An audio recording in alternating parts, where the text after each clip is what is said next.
Hey everyone, welcome to the show. I have an update to share about one of Trump's Capitol insurrectionists. It's time for an episode of Where Are They Now? Matthew Bledsoe was arrested.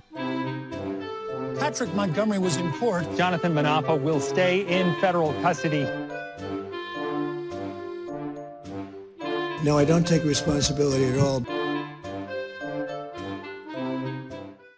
So 38-year-old Iowa resident Kyle Young took his 16-year-old son with him to the Capitol. Father of the year right here, guys. With his teenage son following closely behind, Young was seen in multiple videos forcing his way into the Lower West Terrace tunnel.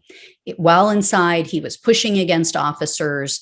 He also pointed a strobe light at the officers, presumably to try to disorient the officers and disrupt their vision.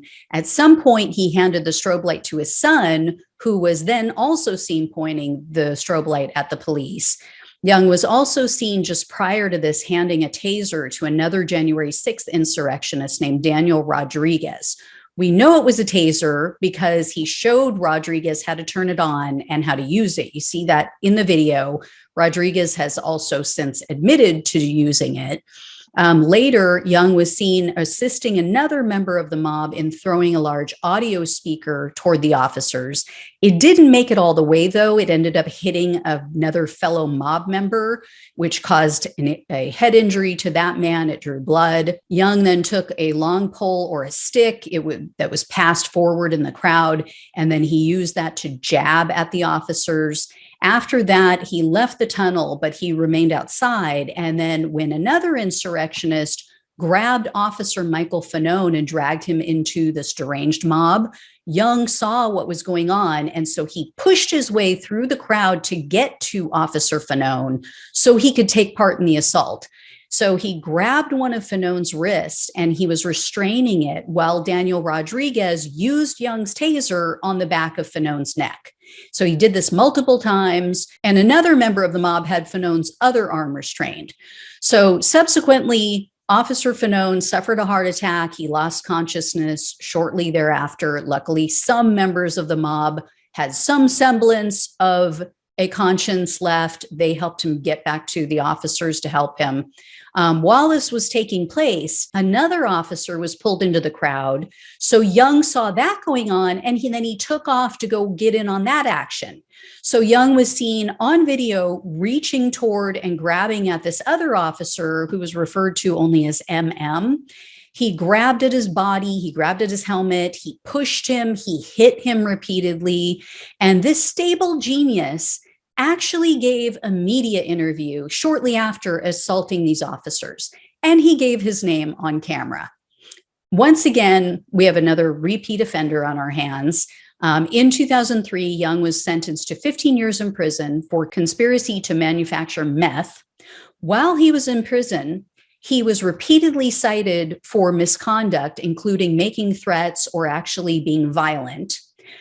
Still, they paroled him in 2006, so they paroled him early. Then in 2007, he was sentenced to another 5 years in prison for being in possession of a firearm while being a felon. They paroled him again in 2009, and then he still couldn't get it together. So once again, he was charged with conspiracy to deliver meth. So they sent him back to prison in 2011. Then he was paroled again in 2012. And he has other offenses on his record, apparently, but these were the most serious and what they cited in his sentencing memo.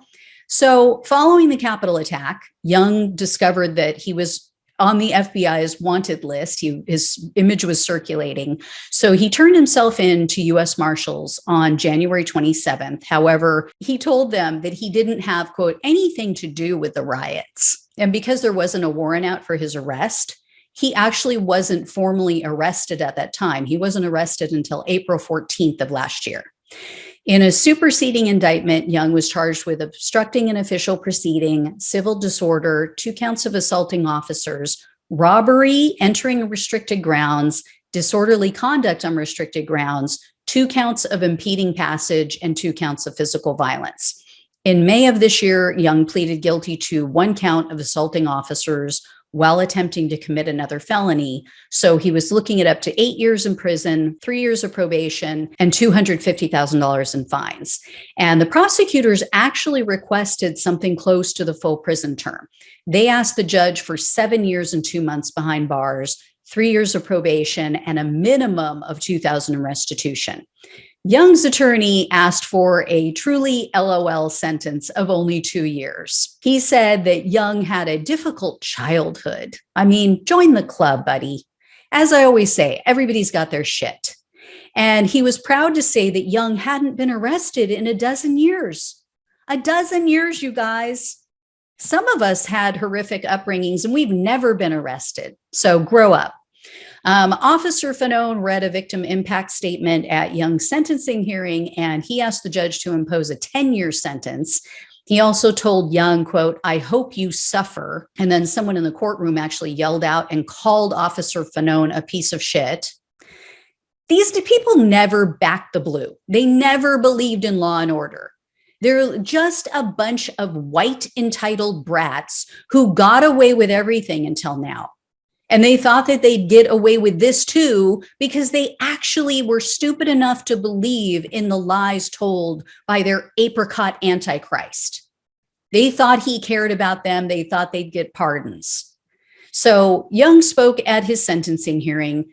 He told Officer Fanone, quote, "I know how much you have to hurt over what happened to you, and I am so, so sorry. If I could take it back, I would." Young also said, quote, "I hope someday you forgive me."